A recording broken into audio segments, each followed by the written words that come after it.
भगवान नाराज हो जाते हैं, देते कि नहीं देते हैं आप कमेंट बॉक्स में बता देना मुझे। लेकिन आप श्री कृष्ण जी को माखन चोर बोल रहे हो, मतलब आप तो महान शिक्षा दे रहे हो और श्री कृष्ण जी की माता और वो सब उसको शिक्षा नहीं देती थी, है ना। तो आप भी अपने बच्चों को कहना शुरू कर दो कि बेटा चोरी अच्छी बात है, खूब चोरी करो, जहां जो मिले खाने पीने का सब इधर उधर के घरों में जाओ, खा लिया करो बिना पूछे। अपने बालकों को भी चोर बना दो, फिर तब तो हम माने कि हाँ भाई तुम अपने बालकों को भी चोरी की शिक्षा दे रहे हो, श्री कृष्ण को भी चोर बोल रहे हो। और तीसरा पॉइंट जो देते हैं ना वो और भी बड़ा मूर्खतापूर्ण। तो जैसे कि आप लोगों ने सुना, ये जो मूर्ख व्यक्ति है इसको इस बात से भी प्रॉब्लम है कि श्री कृष्ण को चोर क्यों बोला जाता था। वैसे इसका एक पॉइंट सही भी है कि श्री कृष्ण चोर नहीं थे, लेकिन एक दृष्टि से देखा जाए तो वो चोर भी थे। मैं बताता हूँ, एक्चुअली है ये कि इस संसार में जितनी भी वस्तु है ना, जितनी भी वस्तुएं आपको दिख रही है वो हमारी नहीं है। ना ही ये शरीर हमारा है और ना ही हमारी आत्मा अपनी है। इस सारी की सारी चीज़ें केवल और केवल भगवान श्री कृष्ण को प्राप्त होती है। ये सब सारी की सारी चीज़ें जो है भगवान श्री कृष्ण की है। तो अगर भगवान श्री कृष्ण माखन चुरा भी रहे हैं तो तुम्हारे बाप का क्या जा रहा है, क्योंकि वो अपना ही माखन चुरा रहे।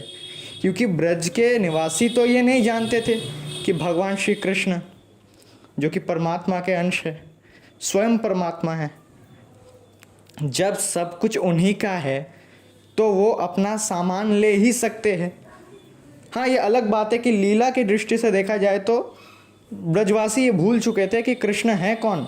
लेकिन तुम लोग को कहाँ ये सब बात समझ में आती है? तुम लोग तो जड़ बुद्धि वाले हो, तुम लोग को कहाँ ये सब बात समझ में आती है?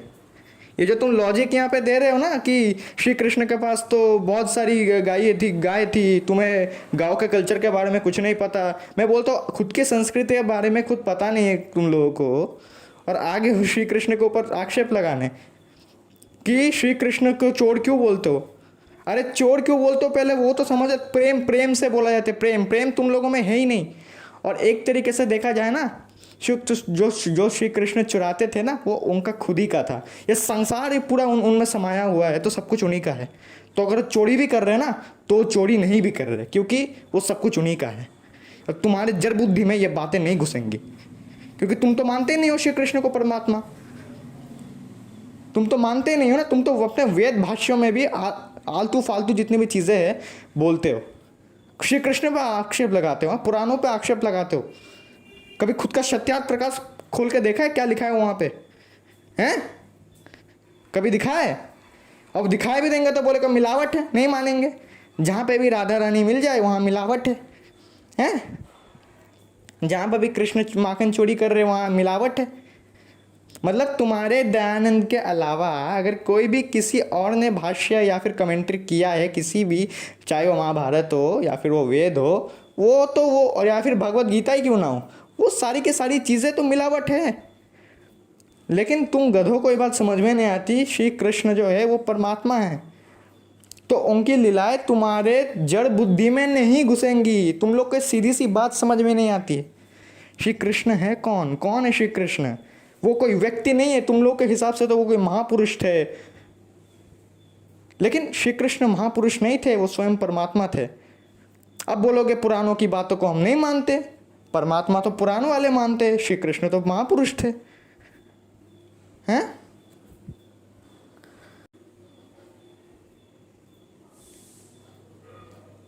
ये देखो ऋग्वेद में देखो कृष्ण का नाम है यहाँ पर, ठीक है? क्या लिखा है यहाँ पे? I saw Gopala Gopa. He never falls from his position. Sometimes he is near and sometimes far. Wandering on various paths, he is a friend decorated with a variety of clothes. He comes again and again to the material world. ठीक है? अब बोलोगे हम तो नहीं मानते, यहाँ पे तो मिलावट है, कृष्ण का नाम वेदों में हो ही नहीं सकता, कृष्ण परमात्मा हो ही नहीं सकते।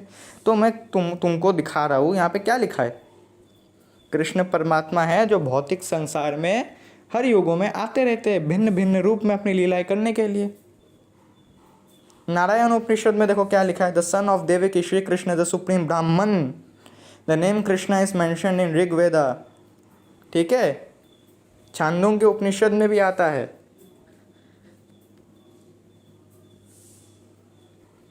लेकिन तुम लोग की जड़ बुद्धि में ये सब नहीं घुसेगा, नहीं ये सब चीज़ें।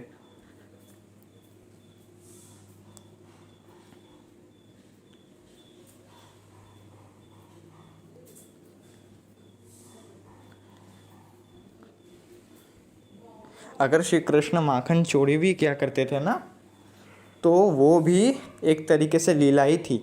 और वैसे एक तरह से देखा जाए तो वो चोर है ही नहीं, क्योंकि वो उनका ही है। अगर कोई अपनी ही चीज़ें ले रहे तो वो चोर कैसे हो सकते? क्योंकि संसार तो सब कुछ तो उन्हीं का है, हमारा तो कुछ भी नहीं है। हम भी उन्हीं के हैं, तुम भी उन्हीं के हो, आर्य समाजी हो, मूर्ख हो, नपुंसको, तुम भी उन्हीं के हो।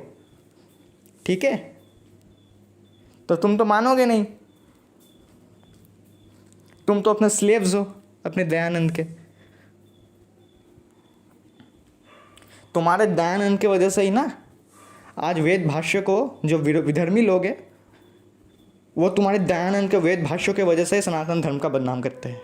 पुराणों की बात छोड़ो, क्योंकि पुराण को समझने की इनकी हिम्मत नहीं है।